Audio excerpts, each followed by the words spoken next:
Hi, good people. How are you doing? This is Time Out. It's a space where we talk about matters in sport, not necessarily the news, but the news behind the news. My name is Michael Kwambo, and joining me is Richard Wanjohi. Richie, long time no see. It's been a while. We took a really long time out. This is a true Yes, we did. definition of a timeout, but glad to be back. Absolutely, it was a long time out, and you know what happened during that timeout? There was a number of activities that happened. There was the Olympic Games. We saw Kenya's performances there. First of all, your take of the Olympics, and then maybe touching on Kenya's performance. So thank you again for this opportunity.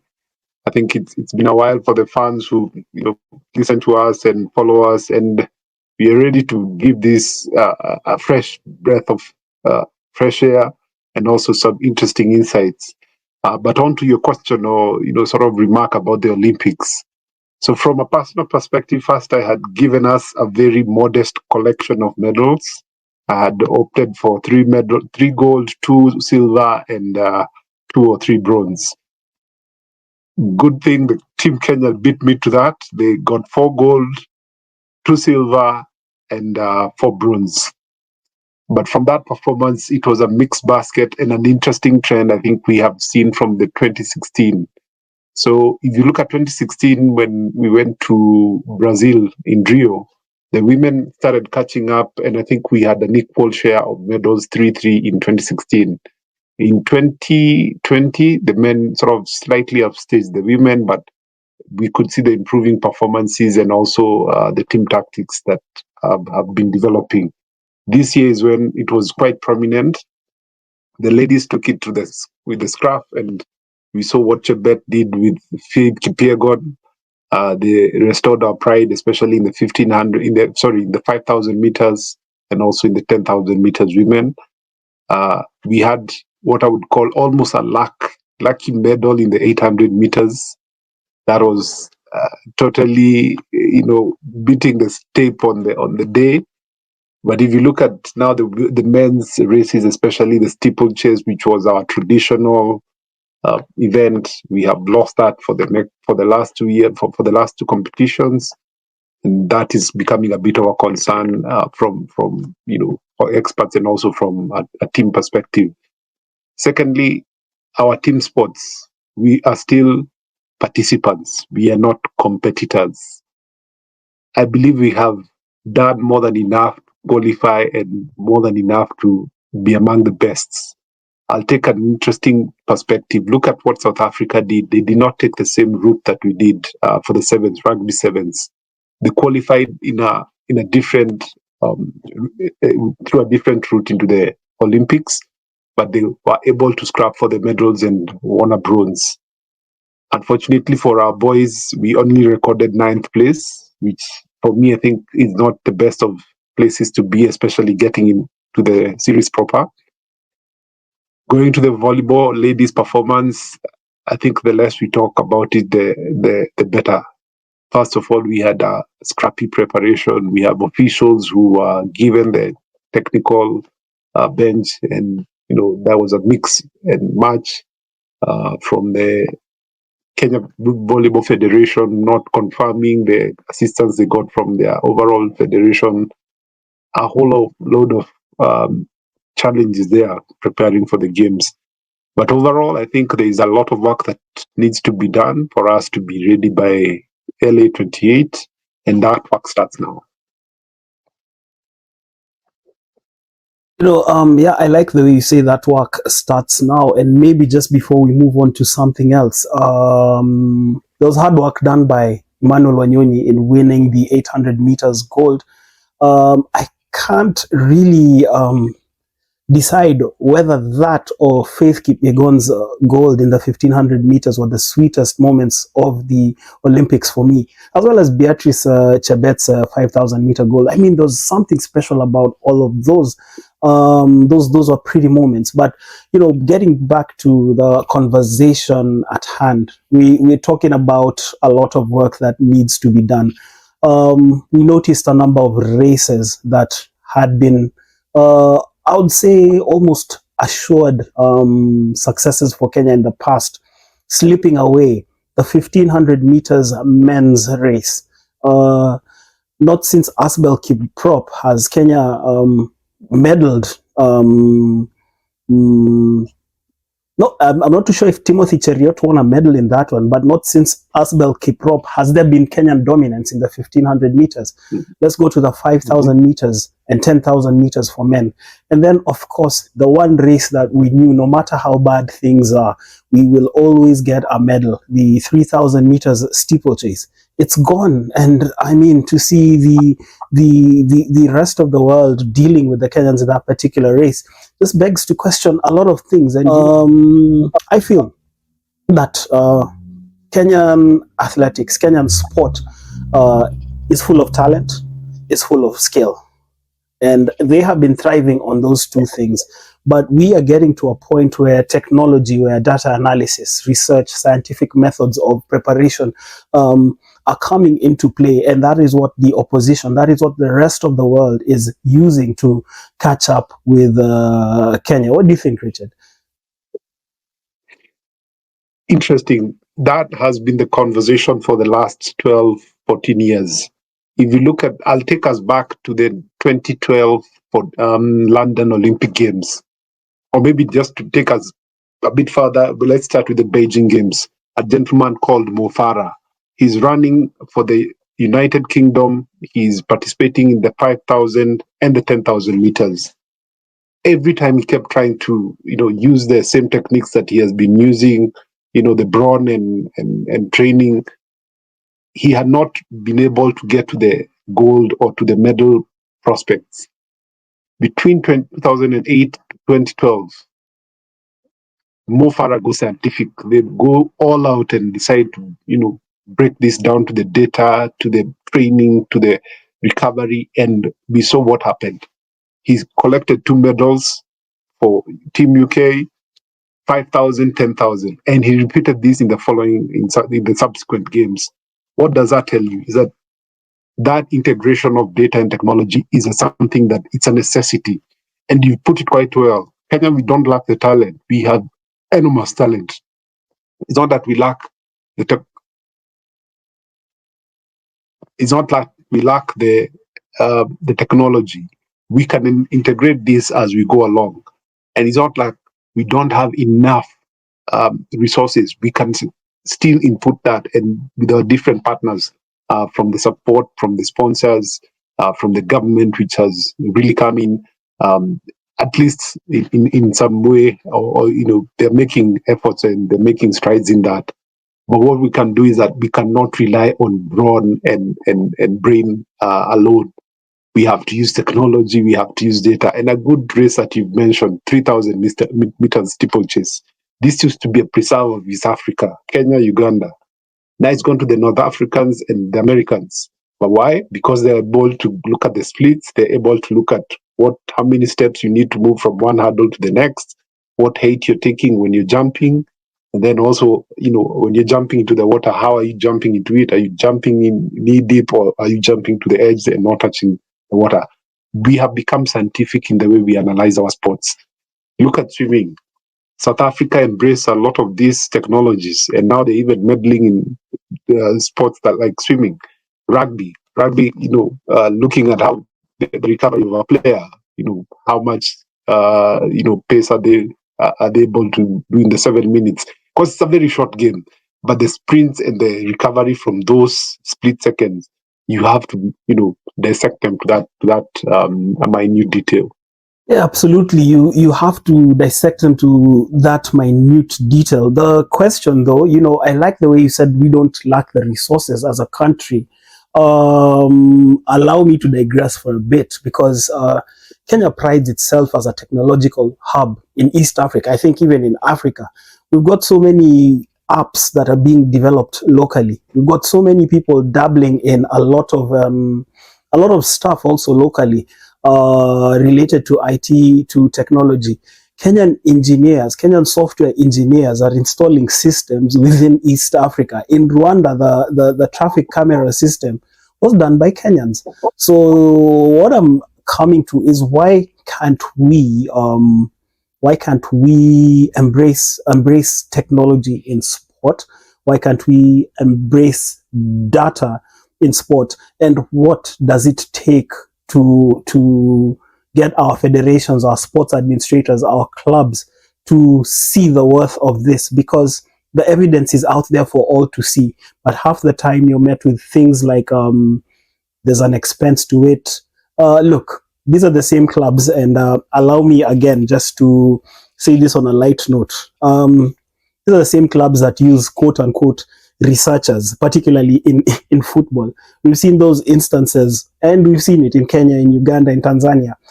Teams entering the stadium through side entrances, jumping over a fence because their researcher told them that that is going to lead to good performance. So why not shift that mindset and actually get data-driven results from data-driven decisions? Interesting perspective, especially when you look at the universal game that is football. But I'll still use that same game and look at what we did way back in the 90s and maybe starting from the 70s to the 80s. Because of the development of youth talent from a very basic level, grassroots level, you're able to nurture that talent, build their skill, be able to put them together as a team or as a unit, and they train together for long durations of time. But as you start from that stage, start storing their data. What are your, what are your splits? What are your times? What are your, recovery periods? How are you feeding? How are you resting? How are you recovering even from injury in case you get an injury? All that information becomes very uh, necessary as you start your professional playing career. And the same happens even for athletes. We have seen, for example, our sprinters, and no offense to our beloved Ferdinand Omanyala. By now, he should have known his takeoff or his, um, starting off from the blocks is still very poor, and that is what has hurt him for the longest time, and especially in major meets. He has not been able to improve on that, and that's a technical thing that he would need to work on. Either get a specialty coach who will be able to help him take off from the blocks and be able to change that technique over the duration of the race. He's able to catch up and meet up with and keep up with the best of the best. So what can we do? One, as a country, we have the resources, and this is possible because if you look at what has happened during the Olympic teams preparations, the government was able to set aside resources for them to go into residential training as early as May. We were able to see them start acclimatizing in the Paris and French towns and cities as early as June and July for some of the participants. And that is a deliberate move as a country that we need to make. And does not mean that we need much. All it takes is that simple effort to see that there's opportunity. One, work with institutions. Universities are, begging for this information. I give an example of the institution that I work for. We have about 3 or 4 master students who are looking for data for team sports, and we could not get that data for the last 5 years because someone keeps these files or this information in their in their bookshelf. The same goes for individual sports. If you start tracking that information from your training regimen to your day meets, or every time that you go for these competitions, then input that information as a federation. I like how some of these federations, for example, the Kenya Hockey Union, I think because of the universal body that manages hockey, they're able to keep a database of players across the league. So using that information, you can be able to track a player from the time they started playing, have a unique identity, their strengths, their weaknesses, or where areas they need to improve on, and then also how they work as a team. And that is something that can be done, again, as I said, starting from now as we focus on looking to early 28. Yeah, absolutely. Do you also think that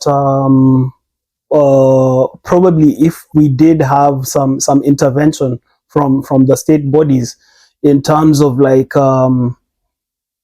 what can I say, bringing down the costs of some of the equipment that is necessary for data collection, because we do know that things like wearable tech, the GPS monitoring machines and the likes.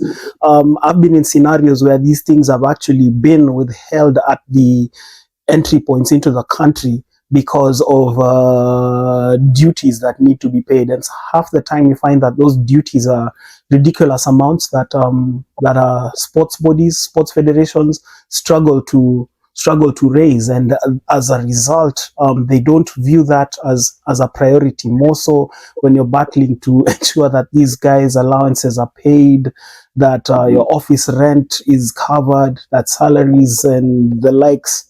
I mean, the more mundane things matter to you.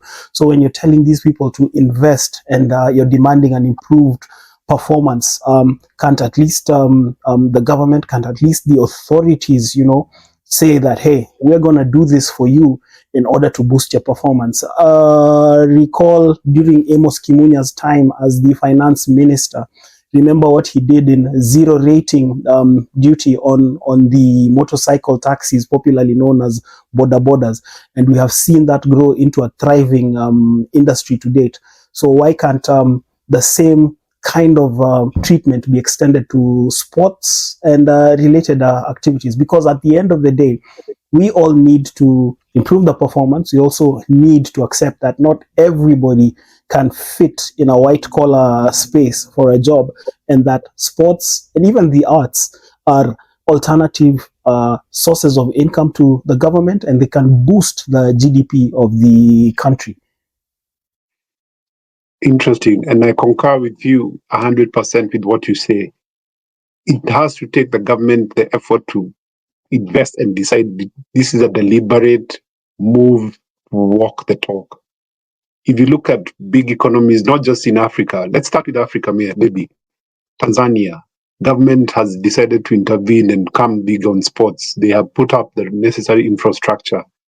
Let's go to Morocco, which qualified for the semi-finals in the past World Cup. The king made a deliberate effort to invest in the youth system, in the women's tournaments and the women's football, and the main game that is the men's game. I think as we talk right now, Morocco has the best, if not, the most superior Premier League for football in Africa. And we have seen that it's a deliberate thing from the government to invest not just in infrastructure, but getting the right players and enhancing their performances and enhancing their life, that they are able to feel comfortable in their craft. What can we do as a country, as Kenya? First of all, let's identify what opportunities we have. We are one of the few countries in Africa which is a multi-sport country, from team sports, rugby, cricket, football, volleyball, individual sports, swimming, athletics, tennis. All these are opportunities that we have seen we can be able to prove ourselves. But what we do, we take one individual and we run with them, but we don't invest in the next talent coming up. If we have to make this happen, first of all, decentralize a lot of this system, start from the youth systems at different counties or different regions, then build it up to a national system. Invest in all that infrastructure. And I'm not saying building of stadium, because again, when you talk infrastructure, a lot of people mistake this for stadiums. We can look at investments as simple as a social club. Social club has a darts board, has a boxing ring, has a training gym that can be able to help individual sports or those who are able to, put some physical activity. Then now you can have a running track and build a bigger space for people who want to do, team sports. We also have private entrepreneurs or private people who want to invest in stadiums or the necessary high performance areas. And we have seen a lot of that in Iten, North Rift. And that is an opportunity for the government to say, okay, look, what are we doing here? Can we zero rate some of these investments? But then when they come and attract all these foreigners, because if you look at most of the foreigners who come in, or athletes the elite athletes, they train in Iten half of the time. So they're able to come, give us foreign exchange, come for training camps, come with their agents, come with their teams. So look at those opportunities. We have lost a lot of this regional, presence or sporting opportunities to our rivals in Rwanda and Tanzania. And if we don't watch this space, or the government does not become more deliberate, we are looking at a very precarious situation in the next coming years. I like the way you talk about the for example, the athletes heading to train in areas like Iten, Nyahururu, and the likes. Um, I've been following Kenyan sport virtually all my life, and once in a while you read of Kenyan athletes, heading out to places like Senegal for sprint camps, because the World Athletics, previously known as IAAF, long identified West Africa as a place in which there's a high potential in sprints. Why can't we, for example, have similar camps in Western Kenya? Because it's a proven fact that athletes from that part of the world physically robust and more accustomed to the sprinting. And again, tying that into technology, using that data to say that, hey, this is where we feed off from. This is where we can identify the next Ferdinand Romanyala, the next Usain Bolt, even, all because of the use of tech and data. I'll go back to a conversation I had with legendary South Africa Sevens head coach Paul True when he was in charge of the Kenya Sevens squad. Must have been about a decade ago. This is a man who was very data driven. All of his decisions were were backed up by data, and he said that it's a no-brainer for South Africa that there is a region that produces the highest number of of schoolboys who play rugby. So it was a no-brainer for the South Africa Rugby Union to invest in that catchment area, and from there, tap this talent onto Stellenbosch, and you move forward. And I had you mention about, for example, South Africa's prowess in the game, but you can see it's because of a blueprint that they had, and because of a blueprint that also acknowledged and accepted that data and tech will be key to taking us onto the next level of the game. Right now, the Springboks are dominant in the 15s game. I'm an All Black fan, and I'll tell you, it's quite frustrating seeing the Springboks being at the level that the All Blacks were probably a decade ago. But again, if you look at it, their famous bomb squad, it's just not a bomb squad that somebody has cooked up. It's purely based on data.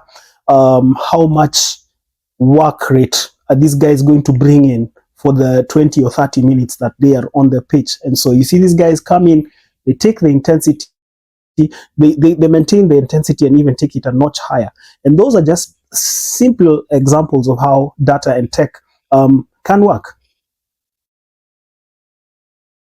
It's interesting you put the Springboks on this one. I was about to use the same example, and given their performance, especially doing 2 consecutive World Cups, not an easy task, not in this time and age. And then post World Cup, they have improved that performance. I think they're just taking it a notch higher and taking it to the next level. But I'll use a more practical, more I'll bring it closer home. We remember the Ineos 159 attempt by Eliud Kipchoge. That was the biggest, like for me, it was the biggest opportunity for people to see what technology and data can do. We saw the splits from the kilometers to the minutes that he was doing, every mile, every so often, even when he was hydrating. So for me, even at the Olympics, I expected at least we could score a gold in the marathon. But unfortunately, again, some of these things, I don't know, maybe on the day they wake up and your body's not feeling the same. But as we say, we have to invest in this technology, we have to invest in data. And it is a no brainer. It is not something that we can wish away. Any sport or any athlete who wants to be of winning mentality, who wants to be in the top performing teams, in the top performing on top of their game, that is integral from the word go. And it is, we cannot, we cannot hide under the cover. We saw a good opportunity for some of our team sports. For example, basketball, the 3-on-3 that was showcased in Paris. Our team missed by a fraction because we participated in a competition, but we were against very good competition that people were able to use that data and be able to use that information to outdo us. And we had a very good team going into the qualifications, but unfortunately, because then, as usual, you just take a team manager and maybe one more person at the bench. That's it. We cannot be able to perform at our best. But when you look at more developed economies or more developed teams, data is something they have consumed and they continue consuming even on the day. Live updates are happening even as they listen in on the game.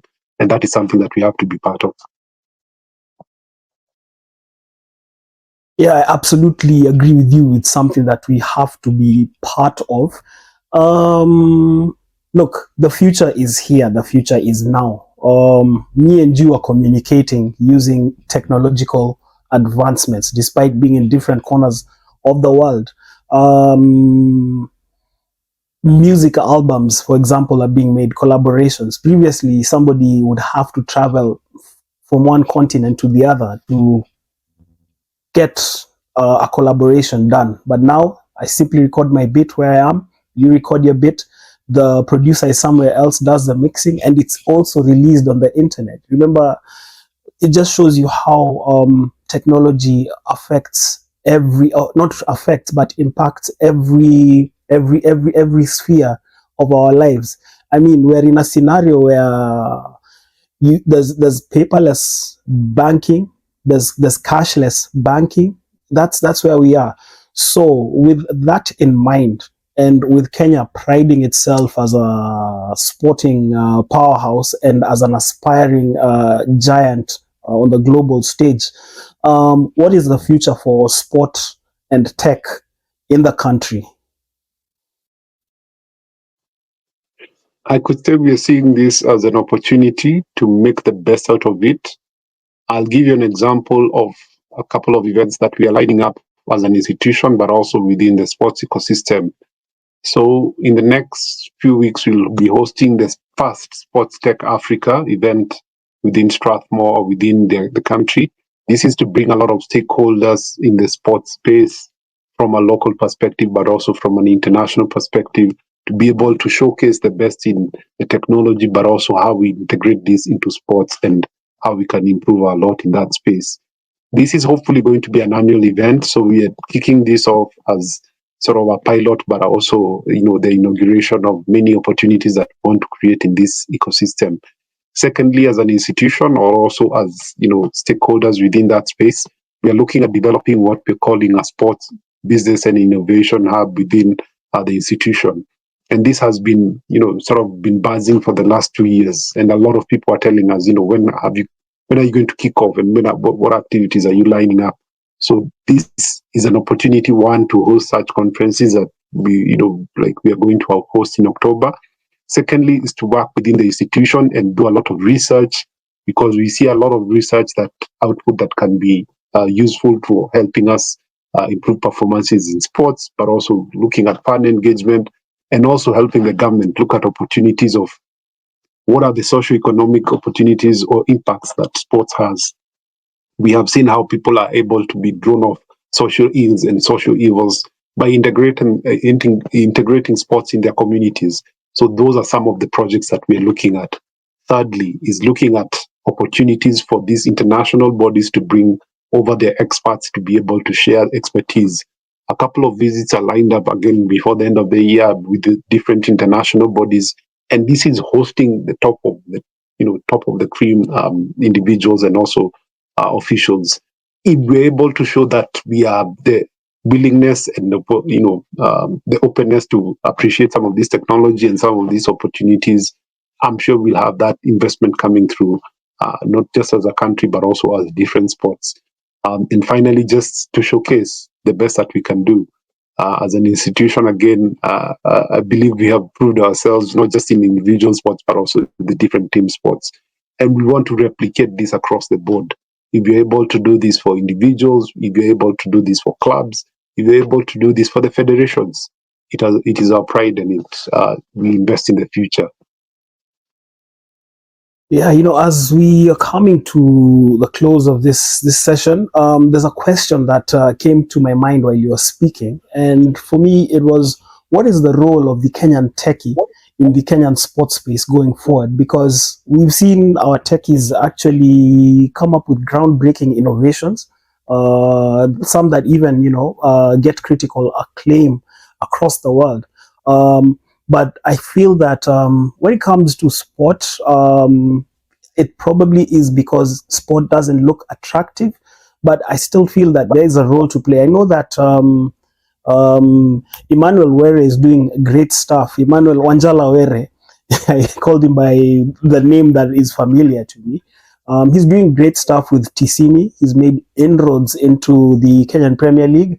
He's given good insights for the Kenyan rugby fraternity. But like I asked, what can be the role for the Kenyan techie in the Kenyan sports space?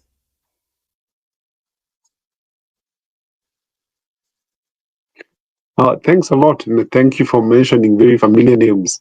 I think what the techie can look out for is opportunities, but also push these sports disciplines to open up. I'll give you a good example.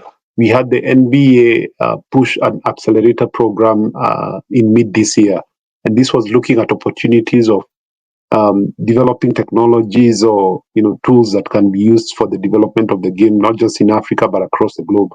So if you look at such opportunities, first as an institution or as a hub of places that we can push ourselves, we can be able to test these technologies and also implement them at a smaller scale before we push them out into the market.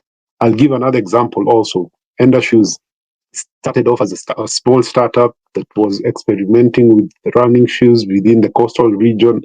It slowly became a national product. They were able to work with a local beer brand and brand the national team. As we speak right now, they kitted about 4 teams across the continent and were able to do not just shoes but apparel from the top to the bottom. So if we look at the opportunities for techies, for entrepreneurs, for fashion and these, designers or even entertainers, content developers, the myriads of opportunities in this ecosystem. And we all say that Africa is the next frontier because if you look at the booming population, we have a young population that is ready to consume these products.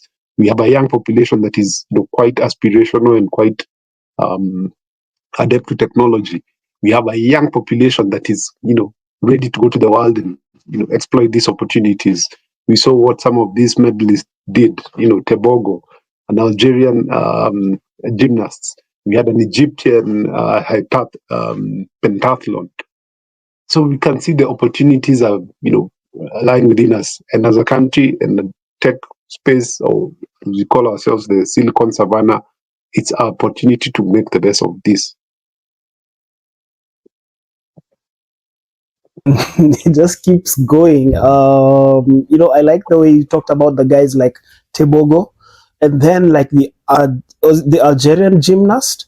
It got me thinking that these are low hanging fruits that can be exploited and can eventually serve as medal prospects for aspiring nations like Kenya. Because for the longest time, track, not let me not even say track and field, because Julius Yego is a one-off. I don't think we'll see another Julius Yego in a long time. For the longest time for Kenya, track has been the bread and butter. It's been the go-to in terms of securing medals.